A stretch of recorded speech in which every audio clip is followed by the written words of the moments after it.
Kwanza niwapongeze kwa kazi nzuri ya kizalendo ya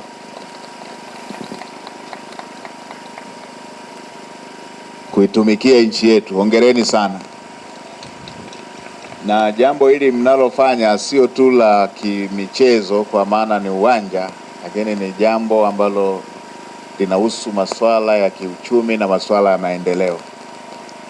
Ndio maana yanapokuwepo mashindano haya ya Afrika, mashindano ya dunia, nchi huwa zinagombania sana kuwa mwenyeji.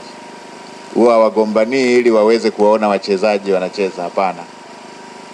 Pana manufaa ya kiuchumi yanayoambatana na shughuli za aina hii. Kwa hiyo na ninyi kujitoa kwenu kwa namna hii ni mchango mkubwa mnaofanya kwa nchi yetu. Hongereni sana. Na mimi nielekeze wizara majina ya watu wote hawa wanaoshiriki, pamoja na kwamba wako kazini lakini wanafanya kazi ya nchi pia. Muwajue wote, licha ya kwamba kule tumeshaongea na swala la mikataba, lakini pia na kwenye kumbukumbu hawa watu wawepo. Lakini la pili, nilipotoka pale walitokea viongozi wenu wawili pale wameongea, na hoja ile walisema inawahusu na nyie hapa pamoja na kule Jimikanas pamoja na maeneo mengine. Swala la mikataba, lakini pia na swala la mahesabu ya kile ambacho kiko kwenye mikataba. Sasa kwa kuwa tumekutana kazini,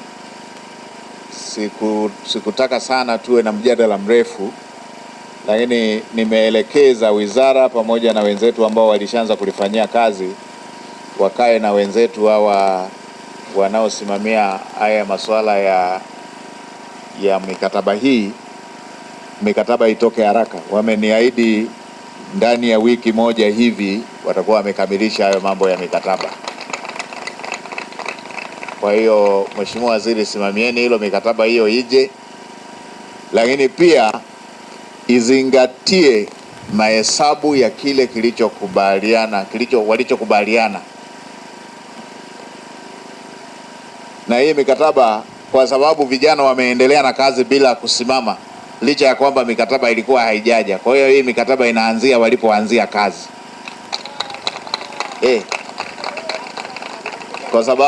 Kwa sababu hii mikataba hii ni kuanzia walipoanza kufanya kazi.